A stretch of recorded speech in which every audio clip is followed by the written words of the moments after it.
Welcome to the Divine Renovation Podcast. Divine Renovation is a Catholic ministry dedicated to parish renewal. We provide coaching and tools to help parishes escape maintenance mode, reclaim their purpose, and get back on track for mission. On today's podcast, Father Mark Begley, pastor at Our Mother of Sorrows, joins us from Johnstown, USA. Father Mark shares the decade-long journey the parish has been on to become a missional parish that welcomes people in its doors. Enjoy the podcast. Hello and welcome to the Divine Renovation Podcast. This is the podcast where we seek to inspire you with stories of parish renewal to show you that change is possible. This is your story. And if it's not yet, this could be your story. So I'm your host, storyteller at Divine Renovation, Jacqueline Marie, and with me today is President Dan O'Rourke. Dan, hello.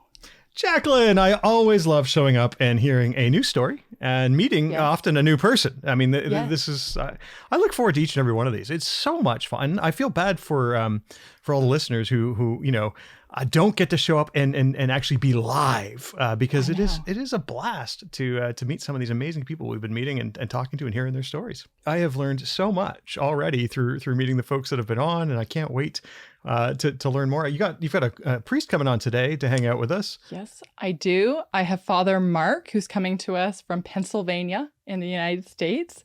Very excited to have him on. Although I do have some stories that I want to share with you before we leap into that, because the coolest thing just happened, which is that, I do prep. I'm not completely a fly by the seat of my pants kind of person. So I usually have some stories, that I've jogged my memory with and I have ready to go. But I just had someone text me. Okay. Their story. Seriously? You got a text? Okay. Yeah. Say some more. Tell me about the story. Tell me about your texts. So this is the great part too, because then I texted back and I was like, is it okay? I'm just podcasting right now. Can I share this story? And she was like, yes, share any story. So let me just share the text and then I'll tell you the story of Gail because she's amazing. So Gail just texted me and said, hello, Jacqueline. I'm visiting my family in New Brunswick, and our Lord Jesus Christ is so beautifully amazing me. He's put so many people in my path to share his offerings of his love. I have to share him. He's so beautiful. There's so much work to do for our Lord Jesus Christ. That's the text I just got. That's beautiful. Isn't that amazing? Okay, let me tell you the story of this woman. Gail, for most of her life, she was cradle Catholic, slid away from the church in her teens, didn't set foot back in a church for almost 40 years, I believe. So her and I joke about it as that's her own personal desert, 40 years wandering. And she ends up, she was, from the East Coast of Canada. As you see, her family's in New Brunswick. She works most of her career, managerial and higher up within things in Toronto, ends up moving to Vancouver through a series of events. And when she gets there, man, is she isolated and lonely. And just a lot of her life is had such huge shifts in it that she's quite lost. She just doesn't, it feels upside down, I think. A lot of things in her life had just changed and it had taken away the veneers that felt like things were just happening, that it's okay and this is how life is happening. And so she had to just face her life. And it was really stark and she really struggled. And at one point, she started just doing dog walking as an odd job. And she was walking a dog through a park in Vancouver. And she started looking at the trees to pick out which one she would hang herself from. And was really at that point of suicidal ideation that things were just so bleak. It was what's the point? There's just no hope at all. And when she was feeling that way and planning that and looking at these trees, she heard a voice said to her, no, you're not going to do that. And it just stopped her in her tracks. And she went home and she started having this, just desire to be figuring out that voice. It was clearly, internal. It wasn't somebody walking around her, but what was going on. So she ended up really feeling this desire to go back to a church, but she hadn't gone to church in 40 years. And so she starts wandering around this new neighborhood that she's living in. And she realizes, like, I don't even know if it was 2 blocks the other way, is St. Anthony's of Padua, which is a parish in Vancouver with Father Justin. And he is accompanied actually by a DR. So it's like a parish we know well.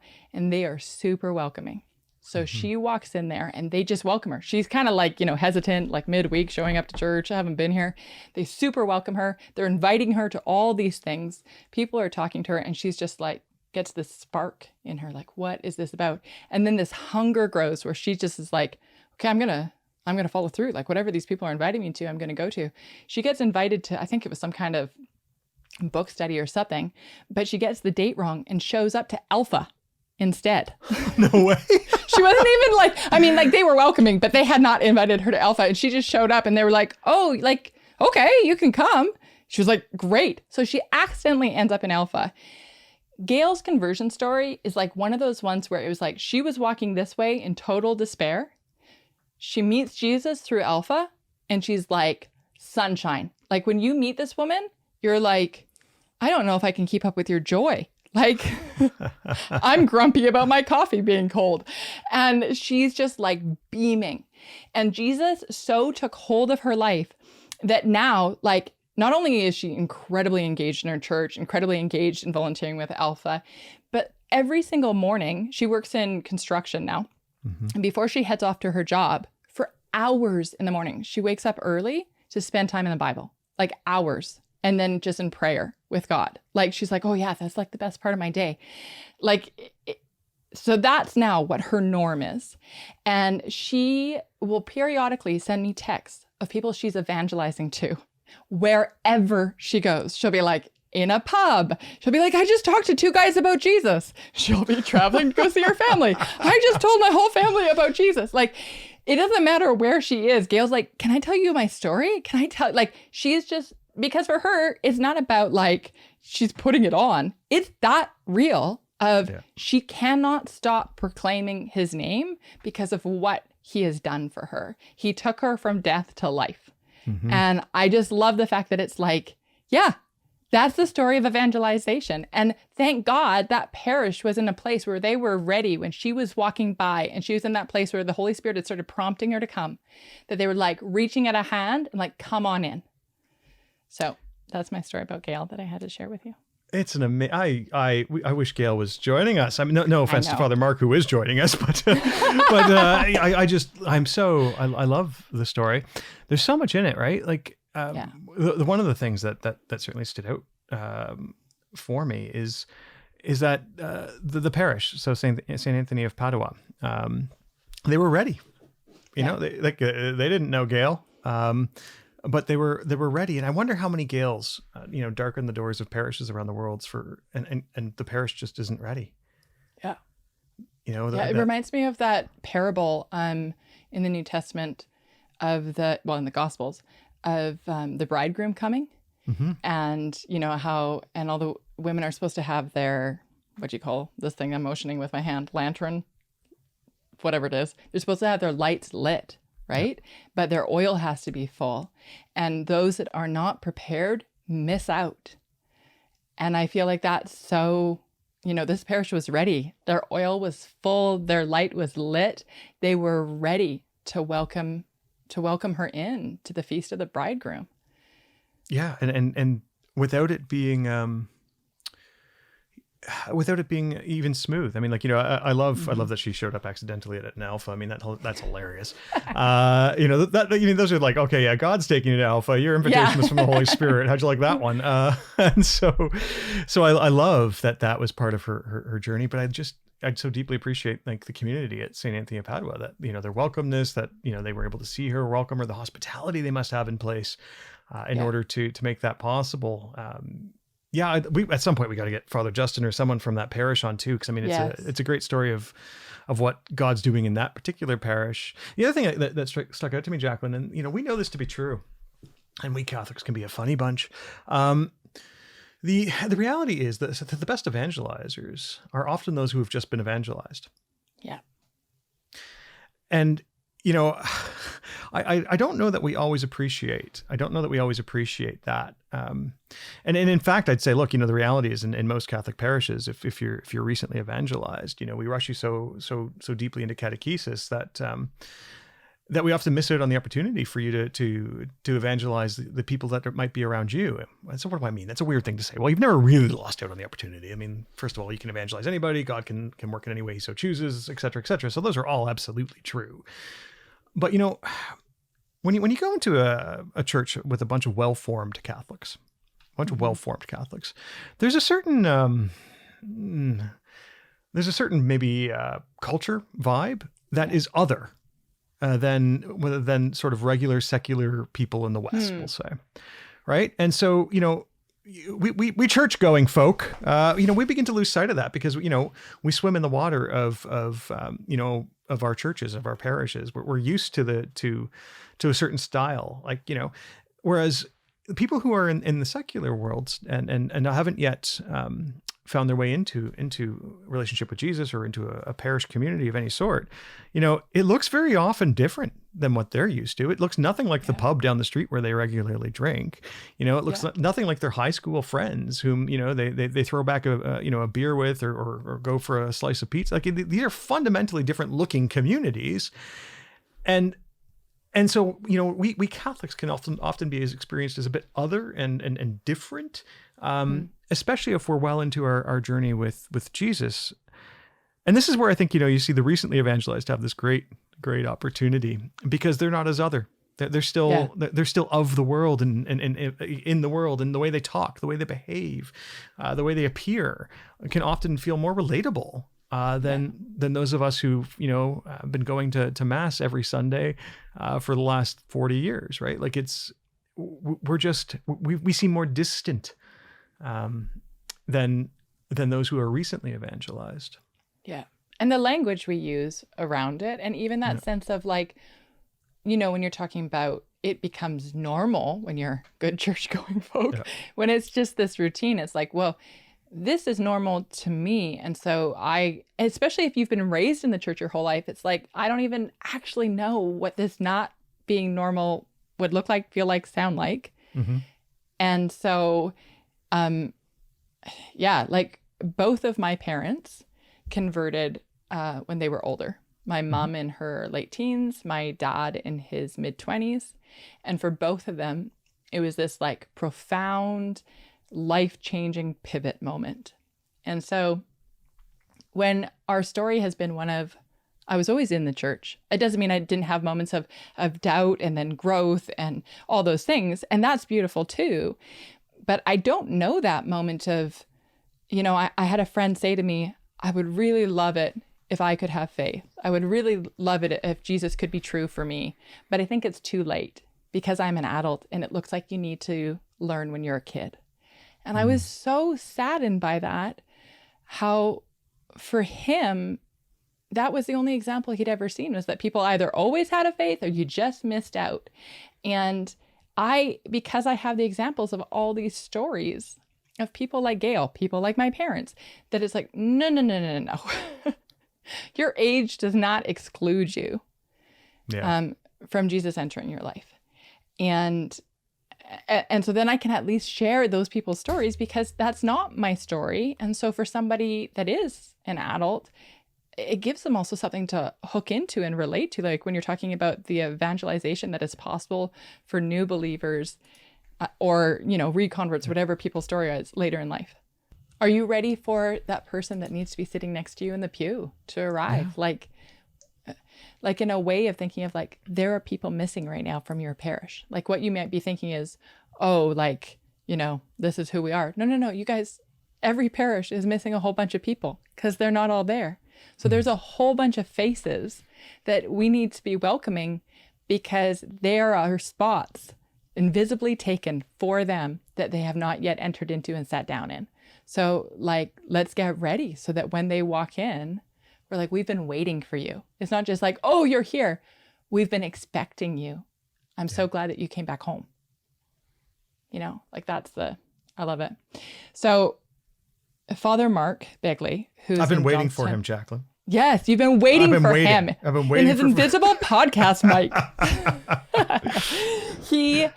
But he is all about welcome and hospitality. So be sure you hit him up with some of those questions, because this is a priest who wants people to belong in his parish so that they can meet Jesus. So without further ado, I'm ready to introduce you to Father Mark. Hello and welcome to the podcast, Father Mark. I am so glad that you're joining us today from Pennsylvania. Yes, it's an honor to be with you for sure. I want to leap right in with your story as we share the story of what your parish has been journeying through on the path of renewal. But I think it really starts in 2014 in some ways, if I'm not wrong, that you had a holy discontent that really came out of a statistic that you heard from Sherry Waddell. Is that correct? Can you tell us about that? So I got here in 2012, and when I first came here, I found the parish. I said this to parishioners too, so they're not terribly offended, that this was the coldest, most impersonal place I had ever been as a priest. And I kind of went through a little bit of a 6-month depression, when I first got here, because I didn't know what to do. How was I going to live in this for the next however many years I'm going to be here? Yeah. So we tried some other things going along the way, but for whatever reason, the different things we tried never seemed to touch the issue. Well, someone put me on to reading the book by Sherry Waddell called Forming Intentional Disciples. At the same time, the same person that did that said to me, hey, by the way, she's speaking in Pittsburgh, which is about an hour and 15 minutes away for us. So I'm in the middle of the book, and I says, I got to go because this book is kind of fascinating to me. And when we left that day conference, which basically what she did was simply outline the book. Mm-hmm. And that statistic you're talking about, where she said in the first chapter, she gives a load of statistics in the first chapter.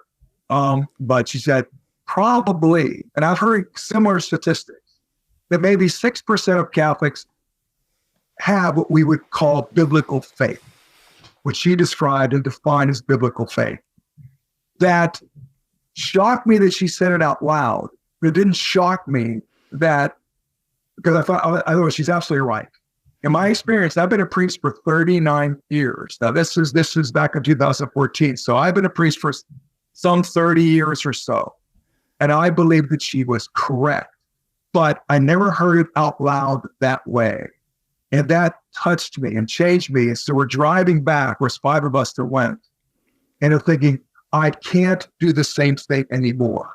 Whatever I have been doing as a pastor, and by the way, if I could just throw this in there, I think priests, in many ways, have been taught to facilitate the church, not to preach about Jesus. And Jesus becomes sort of secondary to what we do. We're supposed to keep the church up and running. And so we're taught about the church and not about Jesus. And so I think the great conversion for me was, no, Jesus is primary, not the church. And that, believe it or not, for many priests is a radical paradigm shift for them to think that way. And so that's what happened. And that was the event. And that was the beginning of everything. It's so, there's so much in it, Father Mark.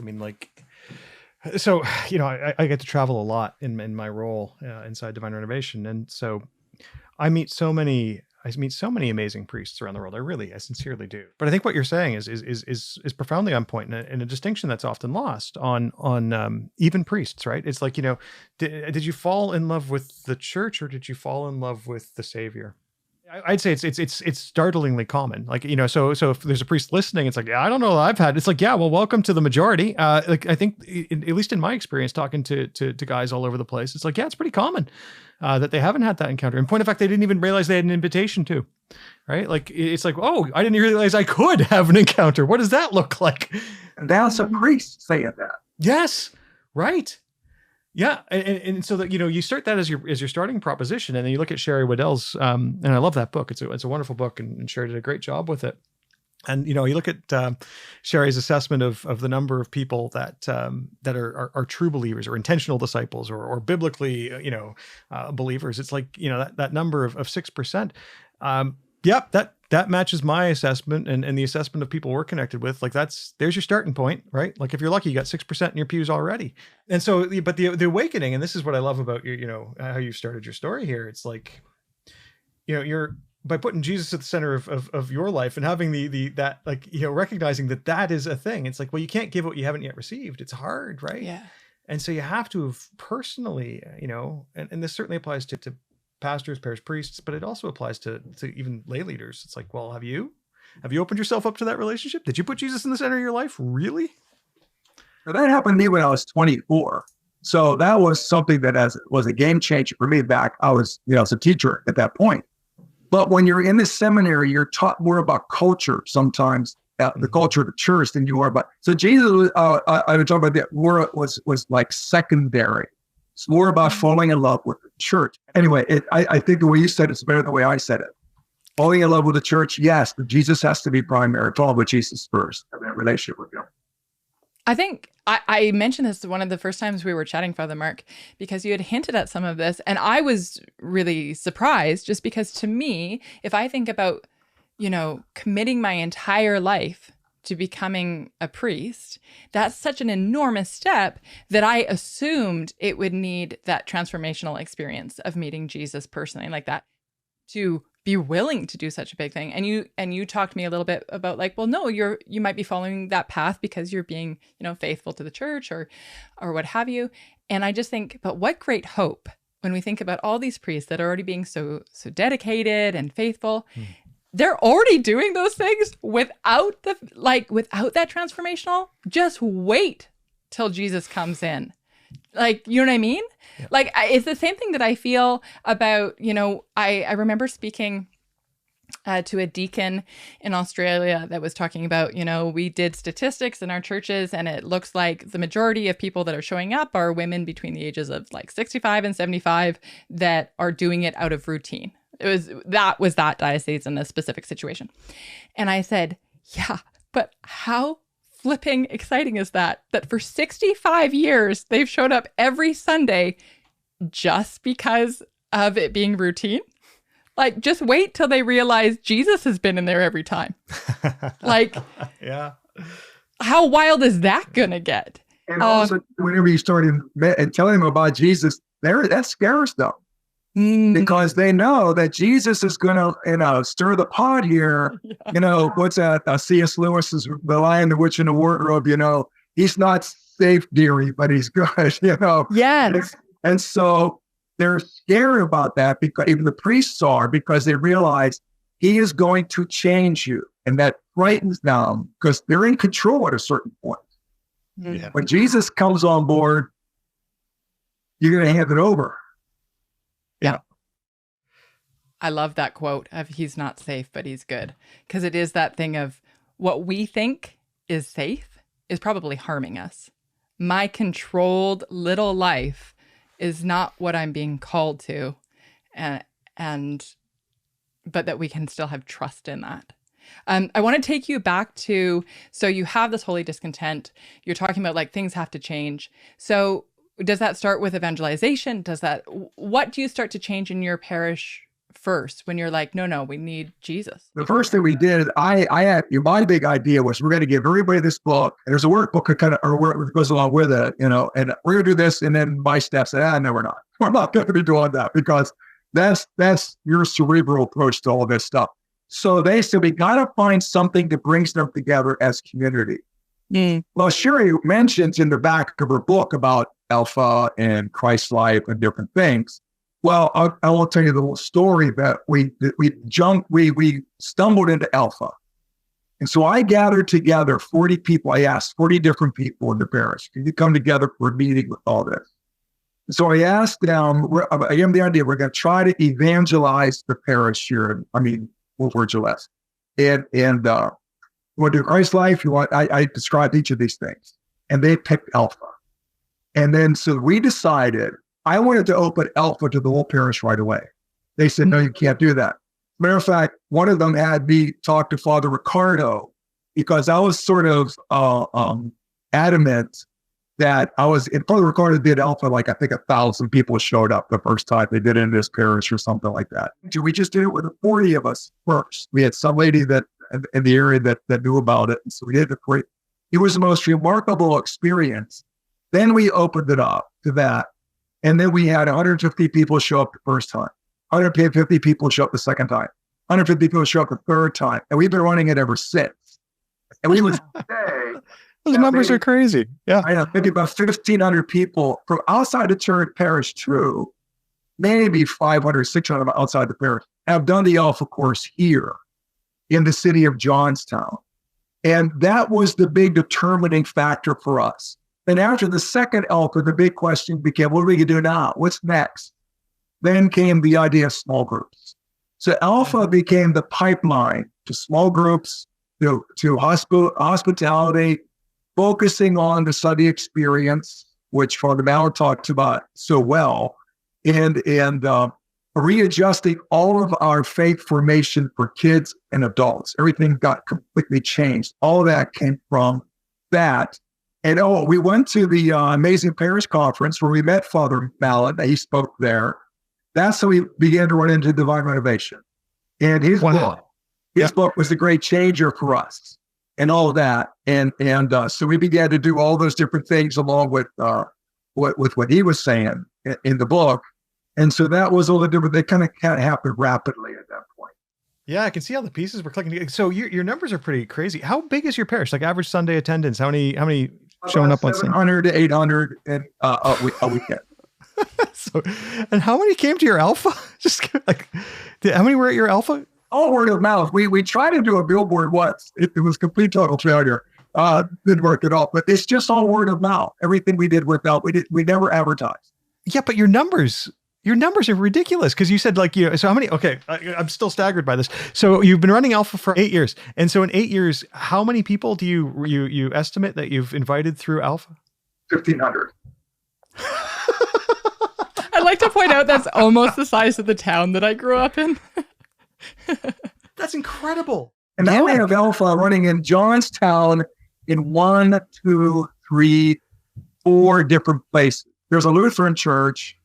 There is a Methodist church that's running in downtown city, and a Brethren church. We just upstaff those groups so that they can kind of get started with it. So you embraced your ecumenical side and helped them get their Alphas going too. Our youth minister, he was a Brethren, and he really introduced us to a lot of very interesting music. But they were shocked. And when they came to the Catholics are doing this, because they all think of us as earning your salvation, saying good to be us. So whenever Jesus gets met, they were all pretty shocked by the whole thing. Yep. I can imagine that, I get to connect with lots of Protestant pastors in my particular role. And, one of the guys on our team, he'll often say, one of the things that he likes to share is when you come to our city, my city where I live, you'll find that one of the most evangelical parish is our church is actually a Catholic parish. And it's like, it's just so unlikely. And so, but the reality is if you're running Alpha in the way that you are, it's like, yeah, your parish is outward focused. Your parish is trying to bring people to Jesus like crazy. It becomes, that's so incredible though. You're like what you've been able to do over those 8 years. So you must have learned so much on that journey. Let me push you for a sec on this. Do you have any stories? I mean, like people have got to have encountered Jesus given you've run that many Alphas. And so like, well, yeah, that's one of the things Jacqueline asked. One of her questions she asked us beforehand, and I went over to the staff and I said, they want to hear stories about the Alpha. Well, just very quickly, we have 2 men who are just ordained deacons who were part of the Alpha course and going to the diaconate program, the diocese. One more who's in the process right now of being a deacon from the process. We've increased all of our ministries, hospitality, Eucharistic ministry, all that stuff has just been increased with all that as well. But there's one story of a young man. He's no longer in our parish, but he stays connected. He's actually working in a parish in St. Louis. He comes back every once in a while. And I never forget, his name is John. And John had just come back from struggling with his life in a lot of different ways, and very, very talented man in many, many different ways. left graduate school because it just was, I mean, I just sort of a certain interior dissonance. So he comes back, he's sort of broken and wandering around. Doesn't really go to church, actually. So I knew his mom and dad. So I said, John, why don't you join us in the Alpha Course? And so he did, and he came, had this remarkable experience, remarkable conversion experience with all this. And he became part of our staff for a while. Then became part of the staff in another diocese, but now he's actually working in St. Louis. In St. Louis, he's married. Lives in St. Louis now, and working for the parish there, and he's the director of evangelization. What?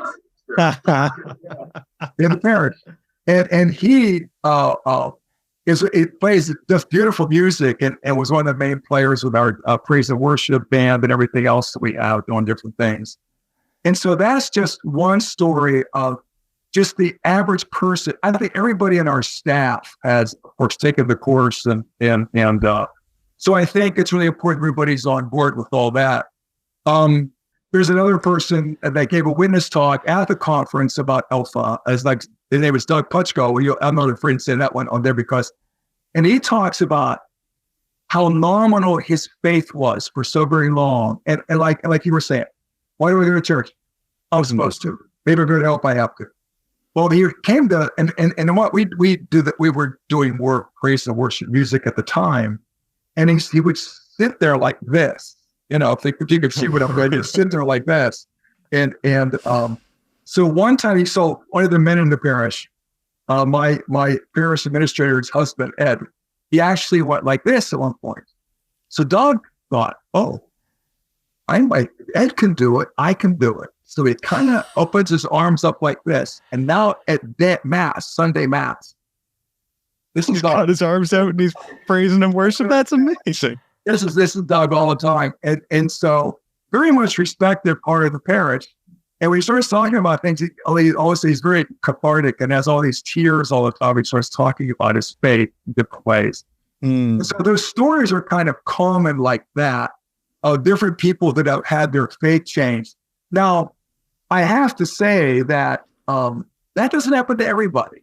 We've had people that go to the course, and after the fourth one, they'll say, like, I know all this.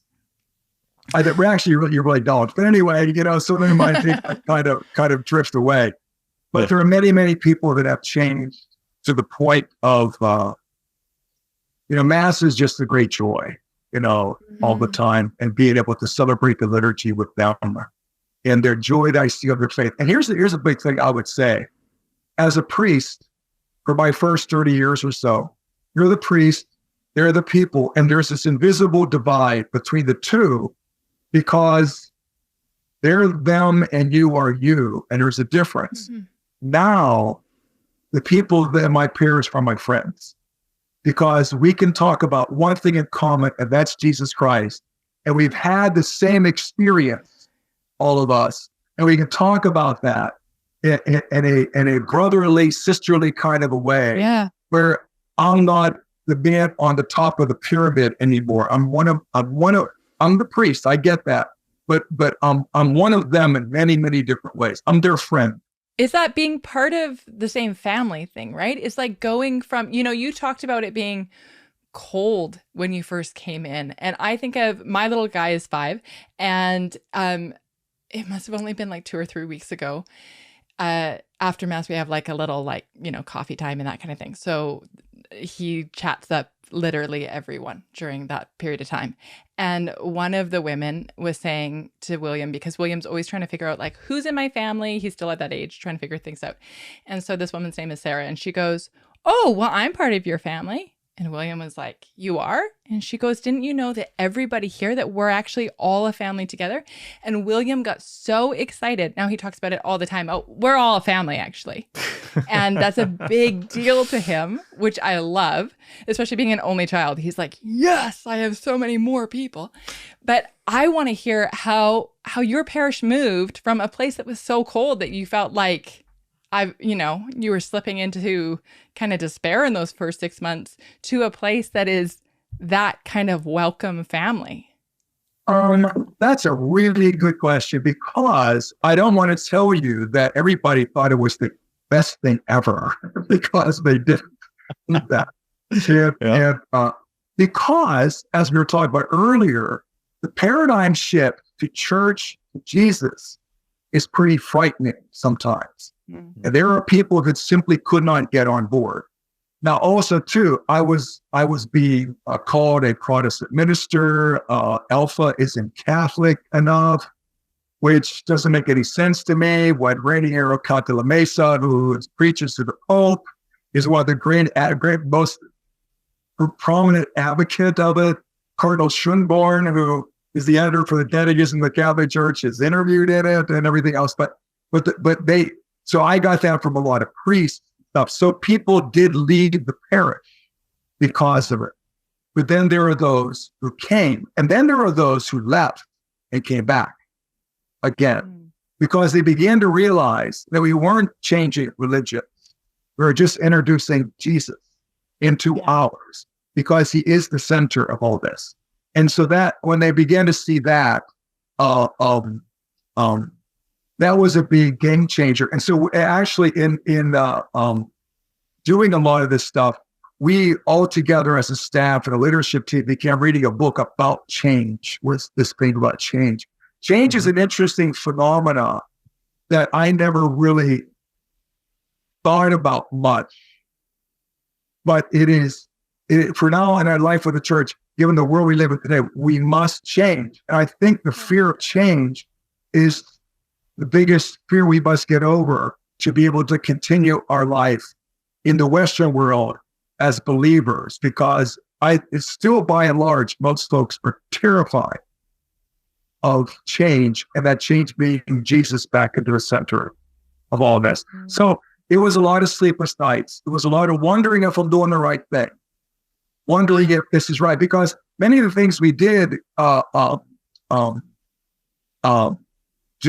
came from evangelical churches, small groups, prayer ministry.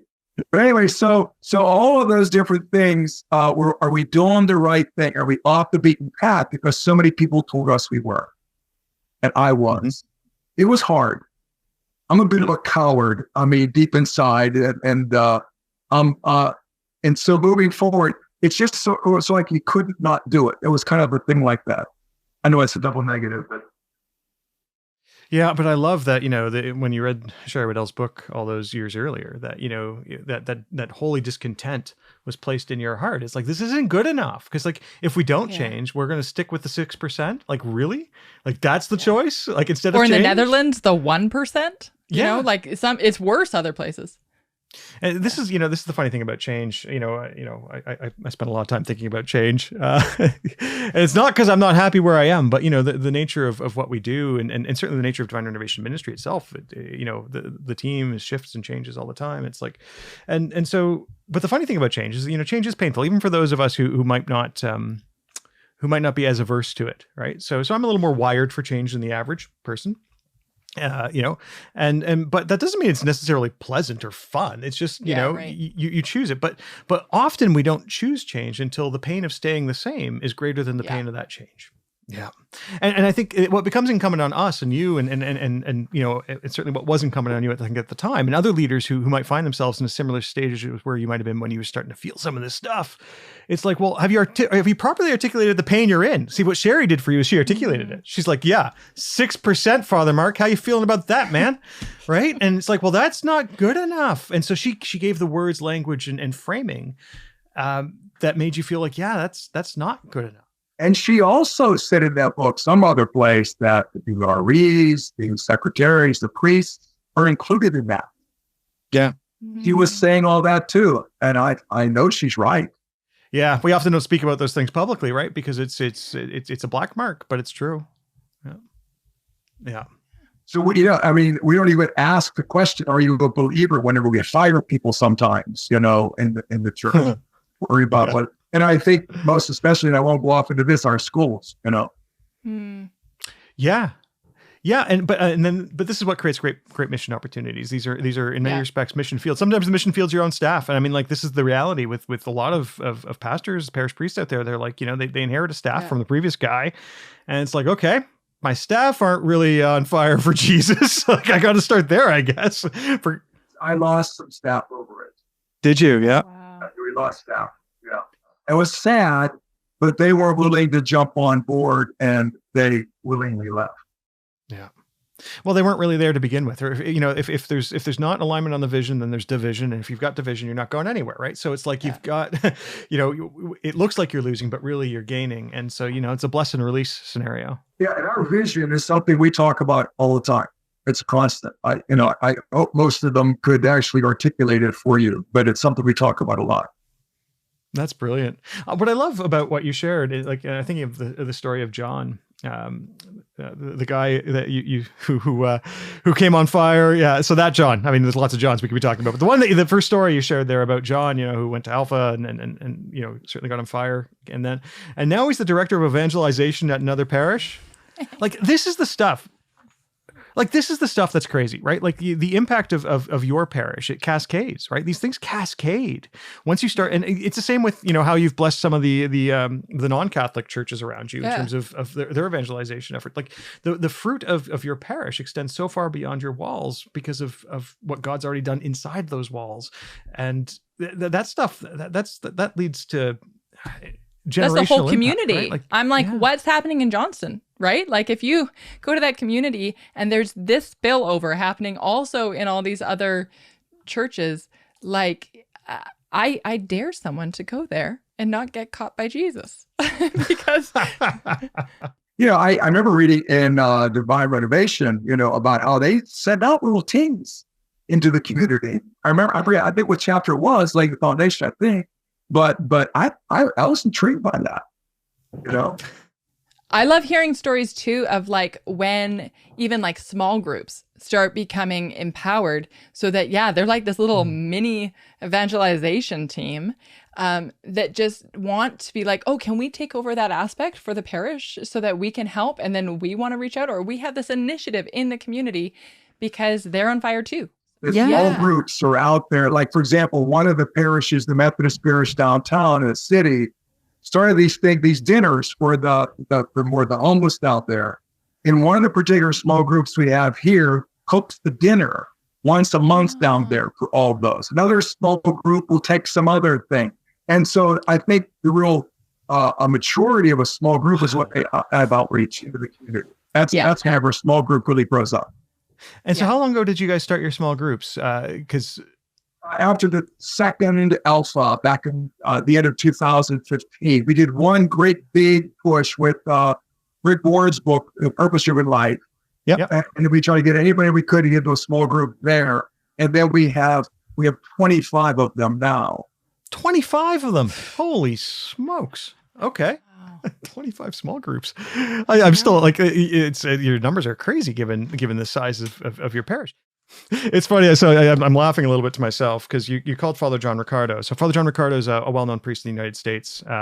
He's currently the head of Acts 29 is the ministry he leads, and he used to be the pastor at Our Lady of Good Counsel in Detroit. So you mentioned that you reached out to him back when you were looking at launching your Alpha. And so what Father John had done when he launched his Alpha is he invited the whole parish to go into Alpha right away. And that was like, he shut down every ministry and it was all Alpha, and everyone go to Alpha was his big push.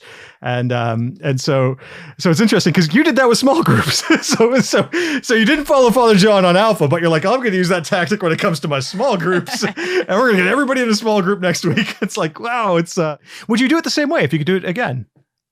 I think so. Because I would never go backwards. Oh no, that's one thing I cannot do. There's nothing back there. I can't go backwards. But when I do it exactly the same way, I think every parish has its own unique path. Like, we did things as they came up. Like, after the second Alpha, people were saying, what's next? Okay, we got to figure this out. Then came things, we did increased offertory things every year. We don't do fundraisers anymore. We just have one session. Oh, we do. So that kind of came, and then you do something else. Things just as they came up, we just tried to do them. We didn't try to We try to fit the need each time. And so I think that's going to be unique for each parish to do it that way. Yeah. Now, one of the things when we work with parishes, Father Mark, one of the things that comes up is certainly there's always a pressure to get something going after Alpha. And one of the risks is, to stretch yourself too thin and not be able to continue Alpha, right? Like, it's like, I can't take my best volunteers off of Alpha because Alpha's still got to run in the next Alpha season. Now you've had eight years of Alpha. So it's like, clearly you figured out a pattern. But when you think of launching the groups, did it create pressures? How did you make sure you could manage both? Like, so that Alpha didn't, die on the vine, but groups were able to continue. Any reflections on that? I don't know, because it didn't happen. So I think the big push we had with small groups is, of course, getting leaders for the small groups. Yeah. But as you know, with Alpha is supposed to not the leadership, the facilitators and those who were running, to be honest, they stayed pretty constant. But the big thing was trying to find the leaders for the small groups. We're always doing that. And also then now the leadership for all the other things too. So I think leadership in the parish, not me, but the lay leaders is now one of the big pushes we have going on, because given there are fewer and fewer priests all the time, I can't run most things. Dirty secret, the Unlock conference, I had little to do with planning that. To tell you the truth, the staff actually pretty much put that whole thing together. I would walk into the room and I said, "What's this for? What's that for?" And they were, "So this is for this," and it was for the conference. And they pretty much did it themselves. And because if it was just me doing nothing's going to get done. So they did. And so creating leadership. So as we gradually went, and Alpha again is the pipeline for leadership in your parish. Yeah. More and more leaders being discovered, more and more things able to kind of happen. So I don't think that was a big problem, to tell you the truth. What I love is that you clearly have done a great job of being a bottle opener, right? As a leader, you can be a bottleneck or a bottle opener, and you've clearly empowered the lay leaders in your parish to step up and to do things. And so the Unlocked event, which was a Divine Renovation event that you were kind enough to host, which by the way, I got to admit, I peeked at all the feedback forums. What incredible feedback from the people who were there and were blessed by your community and what happened. Like the feedback forums were among the best feedback forums we've ever seen. And the feedback forms from DR conferences tends to be extraordinarily high. And so we tend to track those things behind the scenes. It's a really well done conference. They did a great job. Well, your parish clearly showed some crazy hospitality to the guests who came from other places. I mean, talk about if we're to be a beacon of Christian life here in Johnstown, welcoming all, igniting all to be intentional disciples of Jesus Christ, which is our vision. There it was in the flesh. I was amazed. Isn't it amazing though? Like as pastors, as a leader there, like, you just see this stuff. It just suddenly, it has a life of its own. Like you've watered it, but now it's grown. It's like, holy smokes, look at that. Look at all the fruit popping off that sucker. It's crazy. And I was amazed. I didn't even know half the stuff they did, but I was amazed by the whole thing.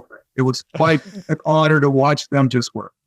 That makes me want to jump into a little bit of your hospitality period at your parish, because it's become something it's known for. Like, I'm going to read you something. This is what Ryan wrote about. I said, tell me like when you first went to the parish, what this experience was like. So Ryan Coyne is a coach with DR. He's on staff here, and him and his family were looking for a place to worship and belong. And this is what he said they experienced. So he said, my family and I were searching for a new spiritual home. From the first moment we turned onto Tioga Street, we immediately sensed something was different. People and cars were everywhere. Yet in the midst of all the commotion was a man smiling and waving us into a parking spot. We were welcomed and walked to the front doors. Our children were greeted with enthusiasm. And moments later, we found ourselves seated, welcomed, with worship aids in our hands, and somehow a chocolate in our children's hands. Music was playing, and before the mass even began, we knew we were home. Like, Father Mark, come on. You said that when you started there, it was like the coldest place you'd ever been. And now someone walks in and they're like, oh, I didn't realize this was my home, and I'm here now. That's beautiful. That's beautiful. I hear that. And the best part about them all isn't that they're directing people to parking spots, is that they are kind and they are smiling. And they are very personal about it, and very, and not in an in your face kind of a way. I just think about being very natural about their faith. And I don't see that all the time because I'm in a sacristy and stuff. So that's a very beautiful thing. Well, it becomes authentic, right? I mean, this is it. I mean, I started listening to you read that, Jacqueline. It's like, man, that sounds like the kind of community I want to belong to. Yeah. Well, when you were talking about it being a family, I'm like, and I'm seeing it affect you that this is but I was like, yeah, you're the father of this family. Well done. Well done. Like, isn't it beautiful to see our families doing well and growing? Yeah. It's given everything that's happened in the 8 years. And having the honor of having that conference, that is a beautiful thing. Never thought I'd see the day. Never thought I'd see the day. I just love this idea too, right? That your story is showing how it was hard. You had doubt. You weren't sure. You had this holy discontent that continued to prompt you to move forward. Like you had the Holy Spirit being like, come on. But I think sometimes we think, if God is calling us to something, it will be clear. Like, I'll know the path. Like, if it's God, then it'll just be this thing. Instead of like, maybe it's a step at a time that we're given and we're just being faithful. And then when we look back, we had like, whoa, you've got a whole family changing your community. In my room upstairs, I have 2 pictures. I bought them, and I showed them to you. One is of Moses climbing up the mountain. The second one is of a man or a woman, whoever, is walking down a path, but the path is kind of foggy, and all you can see is the step in front of you in that path the person is walking down. And I feel like it was like that. I saw you see the next step. You don't see too much further down the road, and it is very foggy, and you don't know, and you have to risk each moment. It isn't like it's been figured out for you. You just have to do it. And I think it's different for each parish to do that. Yeah. I look at this as the story of your parish. I look at it as, as a Catholic first and foremost.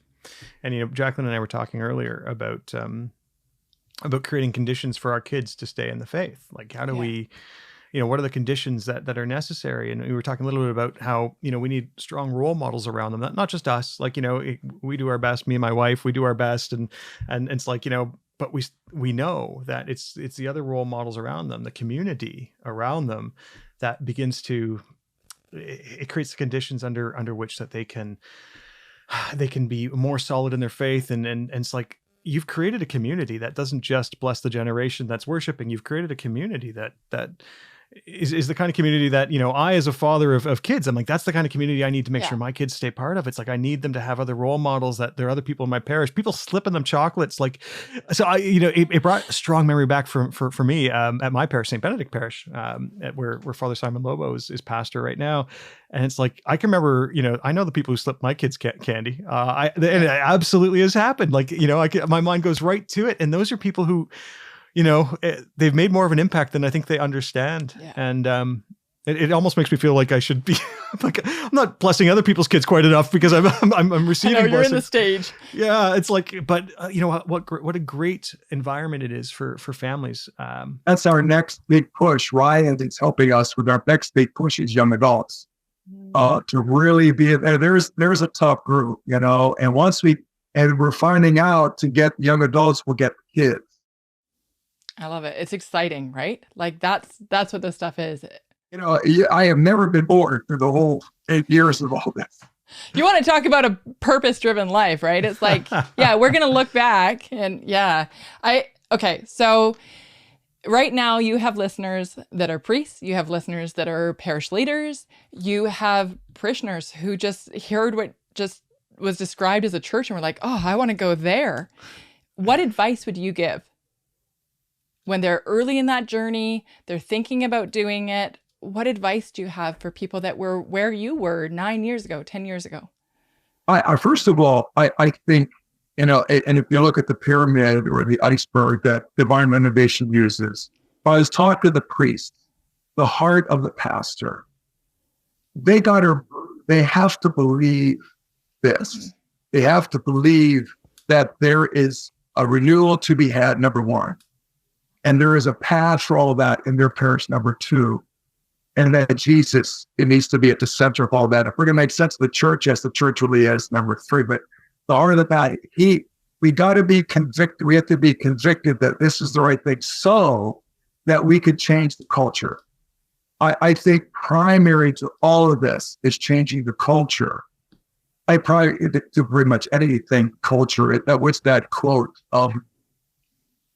Culture eats strategy for lunch or something like that, you know? Yeah. So I think the pastor as leader must be someone who determines the culture. And that culture has to have Jesus at the very center of it, and not just the stuff we do in the church. And I think, you know, for the average parishioner, I think, you know, like, for example, when I came here, one of the first persons I met said to me, "Welcome, don't change anything." Don't say that to the poor guy, you know, and encourage him and be able to be somebody that is an advocate for this change that needs to happen. You know, since the Second Vatican Council, and as you said, the church in Europe is, at the parish level, is primarily dead. And so all of these different movements kind of shot up. Focolare, Communion Liberation, Schoenstatt, Opus Dei. I don't know. You're aware of all those different things. I think that our next step here, what the Spirit's doing, is that now the movement of the Spirit and the great movements of the church need to happen in the parish. That's where the action is in the parish, especially for us in the United States and Canada. I think the action is in the parish. We have to create our own movements going forward and create our own models of how that is going to work for us all uniquely. So I would say to them, just be inspired and be ready to roll, you know, whenever all this begins to happen in your parish. Yeah, I think you're very much onto something. You know, the health that we see in the movements. It's time for it to be experienced inside the parish. You know, when I think of Divine Renovation and the thing that we get to be part of, it's like, you know, it's not a parachurch movement; it's a movement of parishes.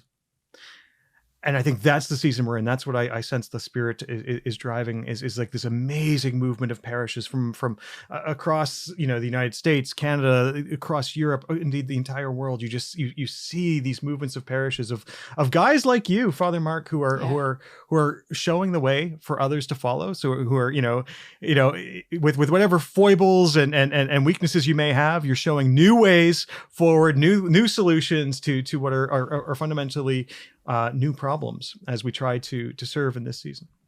We have as many challenges now as we did then. We still are messing things up now like we messed things up then. And so it continues. And I think everybody wants to keep going forward, and that's the big thing. Yeah.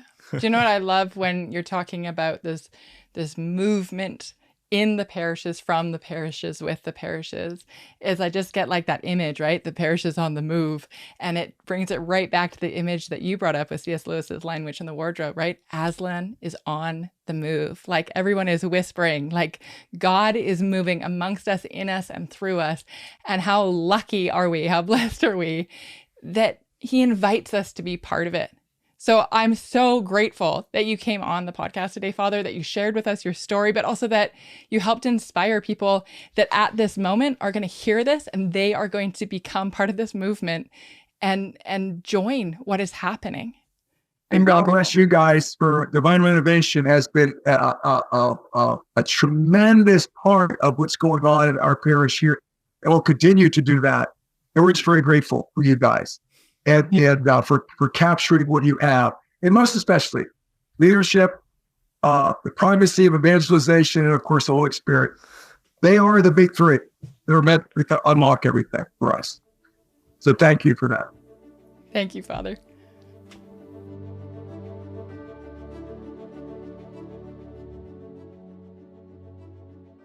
We all want our parish to be an inviting place where people encounter Jesus in a life-changing way. But the reality is, there's an art to invitation, and it's lost. in most of our parishes, and with it, the opportunity to invite people to know and follow our Lord. If invitation matters as a stepping stone into faith, how do we create these experiences intentionally?